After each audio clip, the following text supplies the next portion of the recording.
us all that money. Super bonuses, we work so hard, it's not funny. It's time to celebrate, let's have a ball. Assalamualaikum warahmatullahi wabarakatuh. Hai guys, kembali lagi bersama saya Siti Andriani Abdullah dengan NPM 020424111132 dari kelas 1C Prodi Manajemen Fakultas Ekonomi dan Bisnis Universitas Hairun. Di video kali ini saya akan menjelaskan tentang siklus penyusunan laporan keuangan. Definisi siklus penyusunan laporan keuangan. Siklus penyusunan laporan keuangan adalah serangkai langkah atau proses yang dilakukan oleh perusahaan untuk mengumpulkan, mencatat, mengelola, dan menyajikan informasi keuangan secara terstruktur guna menghasilkan laporan keuangan yang dapat dipergunakan oleh berbagai pihak untuk pengambilan keputusan. Siklus ini melibatkan aktivitas mulai dari pencatatan transaksi keuangan hingga penutupan buku dan penyusunan laporan keuangan. Proses ini bertujuan untuk memastikan bahwa laporan keuangan yang dihasilkan menggambarkan kondisi keuangan perusahaan dengan akurat dan sesuai dengan standar akuntansi yang berlaku. Tujuan siklus penyusunan laporan keuangan. Pertama, menjamin akurasi dan keterangan dalam laporan keuangan. Siklus ini bertujuan untuk memastikan bahwa informasi yang disajikan dalam laporan keuangan adalah tepat dan dapat dipercaya. Setiap transaksi dicatat dan diperiksa secara cermat, sehingga laporan akhir mencerminkan kondisi keuangan yang sebenarnya.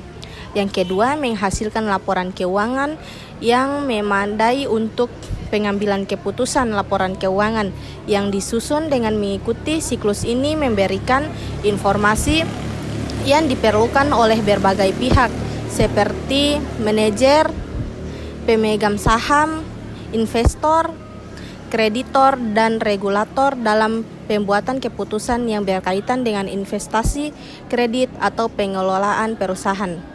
Yang ketiga, memastikan kepatuhan pada standar akuntansi. Nah, siklus penyusunan laporan keuangan juga bertujuan untuk memastikan bahwa laporan yang disusun mematuhi standar akuntansi yang berlaku, seperti SPAK atau Pernyataan Standar Akuntansi Keuangan di Indonesia atau IFRS International Financial Reporting Standards secara global. Hal ini memastikan bahwa laporan keuangan dapat dipahami dan digunakan secara konsisten oleh penggunaan laporan di berbagai negara atau sektor, memudahkan proses audit dan evaluasi keuangan dengan adanya siklus yang jelas dan terstruktur. Proses audit eksternal atau internal menjadi lebih mudah dilakukan. Laporan keuangan yang terstruktur memungkinkan auditor untuk memverifikasi data dan memastikan bahwa laporan yang disusun sesuai dengan prinsip akuntansi yang benar. Alasan mengapa siklus penyusunan laporan keuangan penting. Yang pertama, meningkatkan transparansi perusahaan. Dengan mengikuti siklus ini, perusahaan dapat menyusun laporan yang jelas dan transparan yang membantu para pemangku kepentingan untuk memahami posisi keuangan dan hasil operasional perusahaan. Transparansi ini meningkatkan kepercayaan publik terhadap perusahaan. Yang kedua, menyediakan informasi yang dapat dipertanggungjawabkan. Siklus ini memastikan bahwa laporan keuangan yang disusun dapat dipertanggungjawabkan baik kepada manajemen internal maupun pihak eksternal, misalnya regulator dan investor. Hal ini penting untuk menjaga kredibilitas dan integritas perusahaan di mata publik. Yang ketiga, menjamin kepatuhan pada peraturan hukum. Dengan mengikuti siklus penyusunan laporan keuangan yang sistematis, perusahaan dapat memastikan bahwa laporan yang disusun sesuai dengan regulasi dan standar yang berlaku, baik di tingkat lokal maupun internasional. Kepatuhan ini mengurangi risiko sanksi hukum dan denda. Mengoptimalkan pengelolaan sumber data perusahaan siklus ini memungkinkan perusahaan untuk memantau dan menganalisis penggunaan sumber daya secara efektif. Dengan informasi yang akurat, manajemen dapat membuat keputusan yang lebih baik terkait dengan investasi, pengeluaran, dan perencanaan keuangan perusahaan. Membantu pengambilan keputusan strategis, laporan keuangan yang akurat dan terstruktur memberikan informasi yang diperlukan untuk mengambil keputusan strategis. Ini mencakup keputusan mengenai ekspansi perusahaan, pengambilan pinjaman, pengelolaan utang, atau distribusi laba. Keputusan yang diambil berdasarkan laporan keuangan yang valid akan lebih tepat sasaran, mengurangi risiko kesalahan akuntansi siklus yang terstruktur, meminimalisasi kesalahan dalam pencatatan transaksi dan penyusunan laporan keuangan. Dengan mengikuti prosedur yang standar, perusahaan dapat mengidentifikasi kesalahan lebih cepat dan memperbaikinya sebelum laporan keuangan disajikan kepada pihak luar. Langkah-langkah siklus penyusunan laporan keuangan. Pencatatan transaksi keuangan. Pencatatan transaksi keuangan adalah langkah pertama yang sangat penting dalam siklus akuntansi. Pada tahap ini, setiap kejadian atau transaksi keuangan yang terjadi di perusahaan dicatat secara sistematis. Pencatatan ini akan mempengaruhi laporan keuangan yang dihasilkan, sehingga keakuratan sangatlah penting. Berikut adalah langkah-langkah pencatatan transaksi keuangan dalam siklus penyusunan laporan keuangan. 1. Identifikasi transaksi keuangan deskripsi. Langkah pertama adalah mengidentifikasi transaksi keuangan yang terjadi di perusahaan. Transaksi ini bisa berupa aktivitas yang mempengaruhi posisi keuangan perusahaan, seperti penjualan, pembelian, penerimaan kas, atau pembayaran utang. Contoh pembelian bahan baku, penerimaan kas dari pelanggan, pembayaran utang, atau pembayaran gaji karyawan. Kedua, mengklasifikasikan transaksi deskripsi. Setelah transaksi identifikasi, langkah selanjutnya adalah mengklasifikasi transaksi tersebut ke dalam kategori akun yang sesuai. Transaksi keuangan biasanya diklasifikasikan ke dalam beberapa akun utama seperti aset, semua sumber daya yang dimiliki oleh perusahaan, misalnya kas, piutang, persediaan tanah, dan pembangunan. Kewajiban, semua utang dan kewajiban yang dimiliki oleh perusahaan, misalnya utang usaha, pinjaman bank. Ekuitas, nilai yang dimiliki oleh pemilik perusahaan, misalnya modal saham, laba ditahan. Pendapatan, penerimaan yang diperoleh oleh penjualan barang atau jasa. Beban, pengeluaran yang dikeluarkan oleh perusahaan untuk operasional seperti biaya gaji, biaya bahan baku, sewa, dan lain-lain. Contoh, jika perusahaan menerima pembayaran dari pelanggan, transaksi ini akan diklasifikasikan ke dalam akun kas atau aset dan pendapatan.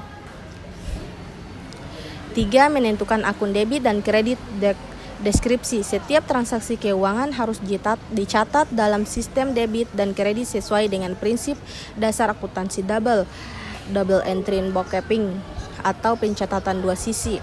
Dalam prinsip ini, setiap transaksi akan memiliki dua efek, satu debit dan satu kredit. Total debit dan total kredit harus saling seimbang. Proses tentukan akun yang akan didebit dan akan dikredit. Misalnya, jika perusahaan memberi barang secara tunai, maka akun persediaan akan didebit dan akun kas akan dikredit.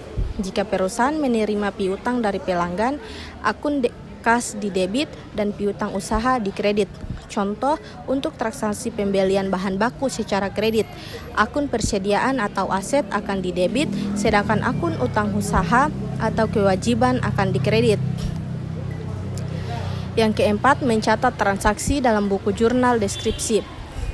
Setelah akun yang relevan telah ditentukan, langkah selanjutnya adalah mencatat transaksi tersebut dalam buku jurnal.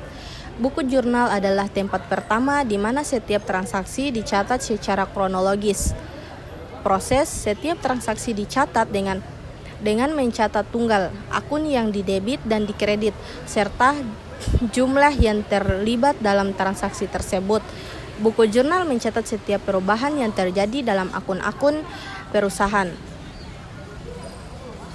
Yang kelima, verifikasi dan pemeriksaan jurnal. Deskripsi. Setelah transaksi dicatat dalam buku jurnal, penting untuk memeriksa dan memverifikasi apakah jurnal sudah sesuai dengan transaksi yang terjadi. Pastikan jumlah debit dan kredit seimbang. Tujuan memastikan tidak ada kesalahan dalam pencatatan dan bahwa setiap transaksi telah dicatat secara tepat di akun yang benar. Contoh, setelah mencatat transaksi di jurnal, periksa apakah jumlah debit dan kredit sudah sesuai dan pastikan tidak ada transaksi yang terlewat atau salah kategori. Yang keenam, menggunakan bukti transaksi deskripsi. Setiap pencatatan transaksi keuangan harus didukung oleh bukti transaksi yang sah, seperti faktur, kwitansi, atau nota pembelian. Transaksi ini digunakan untuk memastikan bahwa transaksi yang dicatat memang benar-benar terjadi. Proses sebelum mencatat, pastikan ada bukti yang sah yang mengonfirmasi transaksi tersebut, seperti faktur pembelian atau kwitansi pembayaran. Bukti ini akan menjadi dasar untuk memvalidasi pencatatan dalam jurnal. Tanggal akun debit kredit 0101/2004, persediaan hutang usaha 10 juta. 7. Pencatatan dalam buku pembantuan jika diperlukan. Deskripsi. Untuk transaksi tertentu yang memerlukan rincian lebih lanjut, perusahaan dapat mencatatnya dalam buku pembantu. Buku pembantu digunakan untuk memecah akun-akun yang lebih besar menjadi sebuah akun yang lebih rinci, sub-akun yang lebih rinci. Contoh, jika ada transaksi dengan banyak pelanggan atau banyak utang, perusahaan dapat menggunakan buku pembantu untuk mencatat rincian lebih lanjut dari akun piutang usaha atau hutang usaha. Langkah-langkah pemindahan ke akun besar dalam siklus penyusunan laporan keuangan.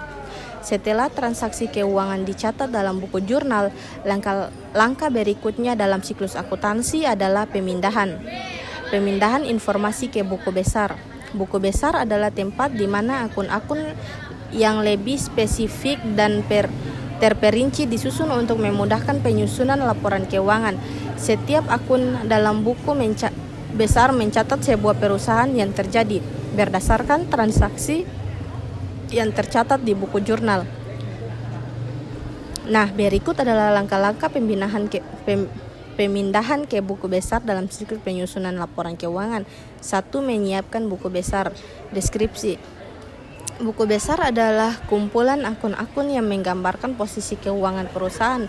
Sebelum memindahkan transaksi dari jurnal ke buku besar, pastikan buku besar sudah disiapkan dengan memuat semua akun yang digunakan oleh perusahaan, seperti akun aset, kas, piutang, persediaan, dan lain-lain. Yang kedua, menentukan akun yang akan dipindahkan.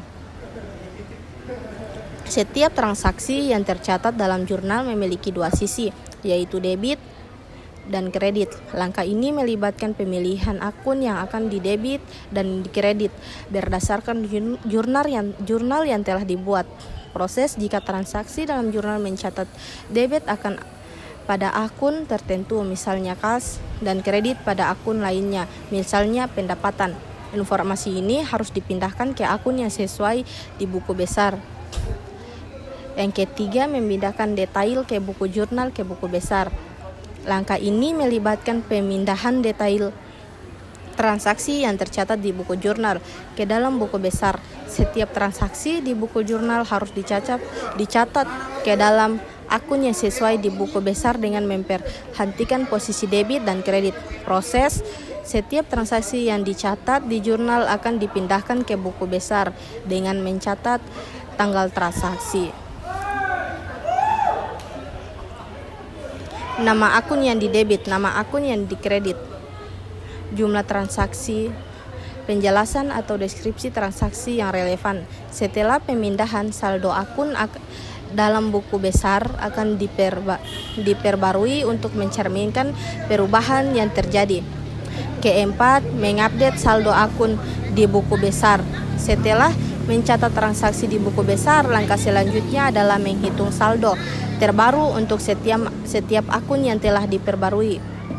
Setiap kali ada transaksi, saldo akun harus diperbarui untuk mencerminkan efek debit atau kredit. Proses saldo akhir untuk setiap akun dihitung berdasarkan transaksi yang dicatat atau yang didebit akan menambah saldo, sedangkan akun yang dikredit akan mengurangi saldo.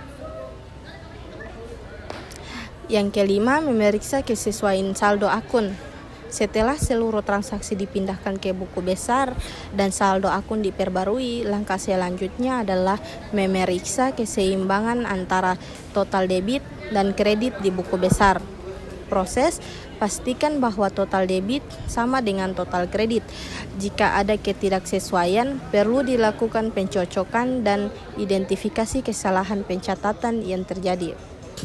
Tujuan memastikan bahwa sistem akuntansi sudah berjalan dengan baik dan tidak ada kesalahan dalam pemindahan transaksi dari buku jurnal ke buku besar. Yang keenam, penyusunan neraca saldo sementara. Setelah transaksi dipindahkan ke buku besar dan saldo akun diperbarui, langkah selanjutnya adalah penyusunan neraca saldo sementara. Neraca saldo ini adalah daftar saldo akhir dari setiap akun yang ada di buku besar. Proses neraca saldo sementara digunakan untuk memverifikasikan bahwa total debit dan total kredit pada buku besar sudah seimbang dan semua akan telah tercatat dengan benar.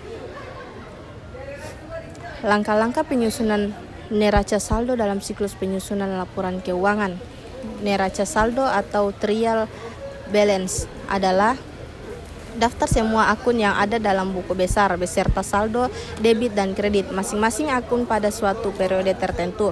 Penyusunan neraca saldo sangat penting untuk memastikan bahwa pembukuan sudah seimbang dan tidak ada kesalahan dalam pencatatan transaksi. Neraca saldo berfungsi sebagai alat pengecekan sebelum penyusunan laporan keuangan yang lebih lanjut. Berikut adalah langkah-langkah dalam penyusunan neraca saldo dalam siklus penyusunan laporan keuangan. 1. Mengumpulkan informasi saldo akun dari buku besar deskripsi. Langkah pertama adalah mengumpulkan informasi saldo dari semua akun yang tercatat di buku besar. Setiap akun yang digunakan dalam pencatatan transaksi, baik itu akun aset, kewajiban, ekuitas, pendapatan, atau beban, harus dimasukkan dalam neraca saldo. Proses periksa buku besar untuk setiap akun dan catatan saldo akhir setiap akun tersebut. Saldo ini sudah mencerminkan hasil. Kedua, menentukan saldo debit dan saldo kredit. Setiap akun di buku besar memiliki dua kemungkinan jenis saldo, saldo debit dan saldo kredit. Dalam penyusunan neraca saldo, kita harus mencatat apakah saldo akun tersebut berada pada sisi debit atau kredit. Proses akun aset. Saldo aset biasanya berada pada sisi debit. Akun kewajiban. Saldo kewajiban biasanya berada pada sisi kredit. Akun ekuitas. Saldo ekuitas biasanya berada pada sisi kredit. Akun pendapatan. Saldo pendapatan berada pada sisi kredit. Akun beban. Saldo beban berada pada sisi debit. Yang ketiga, mencatat saldo akun dalam neraca saldo. Setelah menentukan saldo debit atau kredit masing-masing akun, langkah selanjutnya adalah mencatat saldo tersebut dalam neraca saldo. Proses, tulis nama akun pada kolom pertama neraca saldo. Tulis saldo debit untuk akun yang memiliki saldo debit di kolom kedua. Tulis saldo kredit untuk akun yang memiliki saldo kredit di kolom ketiga. Pastikan bahwa semua akun yang terlibat dalam pembukuan selama periode akuntansi sudah tercatat. Yang keempat, memeriksa keseimbangan debit dan kredit. Setelah mencatat seluruh saldo akun, langkah selanjutnya adalah memastikan bahwa total saldo debit sama dengan total saldo kredit. Salah satu tujuan utama penyusunan neraca saldo adalah untuk memastikan bahwa pembukuan perusahaan seimbang atau prinsip double entry. Proses jumlahnya seluruh saldo jumlahkan seluruh saldo debit dan kredit. Jika jumlah total debit tidak sama dengan jumlah total kredit, berarti ada kesalahan yang perlu diperbaiki. Yang kelima, memperbaiki kesalahan jika ditemukan. Jika setelah memeriksa neraca saldo ditemukan ketidakseimbangan antara debit dan kredit, langkah selanjutnya adalah mencari dan memperbaiki kesalahan pencatatan. Kesalahan bisa terjadi di berbagai tahap, misalnya saat pencatatan di buku jurnal, pemindahan ke buku besar, atau saat pencatatan saldo. Proses lakukan pengecekan ulang terhadap seluruh proses akuntansi, mulai dari jurnal umum sehingga buku besar untuk mencari tahu apa yang terlewat atau salah catat. Setelah menemukan kesalahan, perbaiki pencatatan di jurnal atau buku besar dan perbarui neraca saldo. Yang keenam, menyusun neraca saldo final. Deskripsi. Setelah melakukan pemeriksaan dan perbaikan, langkah terakhir adalah menyusun neraca saldo final yang siap untuk digunakan dalam tahap selanjutnya dalam penyusunan laporan keuangan. Proses neraca saldo final akan menjadi dasar untuk penyusunan laporan keuangan, seperti laba rugi, neraca, dan laporan arus kas. Neraca saldo ini dan laporan arus kas. Neraca saldo ini, langkah-langkah penyesuaian akuntansi dalam siklus penyusunan laporan keuangan. Penyesuaian akuntansi atau adjusting entries adalah langkah penting dalam siklus penyusunan laporan keuangan yang dilakukan untuk memastikan bahwa laporan keuangan mencerminkan keadaan yang sesungguhnya sesuai dengan prinsip akuntansi yang berlaku. Penyesuaian ini dilakukan pada akhir periode akuntansi yang menyesuaikan akun-akun tertentu yang belum tercatat atau belum dicatat dengan benar dalam buku besar, guna memastikan laporan keuangan yang dihasilkan akurat dan sesuai. Berikut adalah langkah-langkah penyesuaian akuntansi dalam siklus penyusunan laporan keuangan. 1. Meninjau dan mengidentifikasi transaksi yang perlu disesuaikan. Langkah pertama dalam proses penyesuaian adalah meninjau akun-akun yang ada dan mengidentifikasi transaksi atau peristiwa yang belum tercatat atau yang memerlukan penyesuaian untuk mencerminkan nilai yang akurat pada akhir periode. Proses beberapa transaksi yang umum memerlukan penyesuaian meliputi pendapatan yang masih harus diterima, pendapatan yang sudah dihasilkan tetapi belum dicatat karena belum diterima, beban yang masih harus dibayar, beban yang sudah terjadi tetapi belum dicatat karena belum dibayar, aset yang terdepresiasi, aset tetap yang mengalami penurunan nilai atau depresiasi yang belum dicatat, aset tak berwujud yang diamortisasi, pengeluaran untuk biaya yang dicatat sebagai aset jangka panjang dan harus diamortisasi selama masa manfaatnya. Pendapatan yang diterima di muka, pendapatan yang diterima sebelum barang atau jasa diberikan harus dicatat sebagai kewajiban yang masih harus dipenuhi. Beban yang dibayar di muka, untuk periode yang lebih panjang dan harus sesuai seiring berjalannya waktu. Yang kedua, penyusunan jurnal penyesuaian. Setelah transaksi yang perlu disesuaikan diidentifikasi, langkah selanjutnya adalah membuat jurnal penyusunan untuk pencatatan perubahan yang diperlukan pada akun-akun yang relevan. Proses jurnal penyesuaian harus mencangkup akun yang harus didebit. Biasanya akun yang mengalami kenaikan nilai atau beban yang sudah terjadi tetapi belum dicatat. akun yang harus dikredit. Biasanya akun yang mengalami penurunan nilai atau pendapatan yang belum diakui. Nah, kesimpulannya, laporan keuangan memiliki fungsi yang sangat penting dalam mengungkapkan kondisi keuangan perusahaan dan kinerjanya selama periode tertentu. Fungsi utamanya adalah untuk memberikan informasi yang relevan bagi pengambilan keputusan ekonomi, baik itu untuk pihak internal seperti manajemen perusahaan maupun pihak eksternal seperti investor, kreditor, dan regulator. Penggunaan laporan keuangan dapat mencangkup berbagai pihak dengan tujuan yang berbeda-beda, namun semuanya bergantung pada keakuratan dan transparansi laporan keuangan dalam menggambarkan situasi perusahaan. Laporan keuangan yang disusun dengan baik membantu berbagai pihak dalam pengambilan keputusan yang lebih tepat dan strategis, mendukung pertumbuhan perusahaan, serta memastikan akuntabilisasi dan kepatuhan terhadap hukum yang berlaku. Nah, itulah penjelasan tentang siklus penyusunan laporan keuangan. Lebih dan kurangnya saya mohon maaf. Wabillahi taufiq wal hidayah. Wassalamualaikum warahmatullahi wabarakatuh.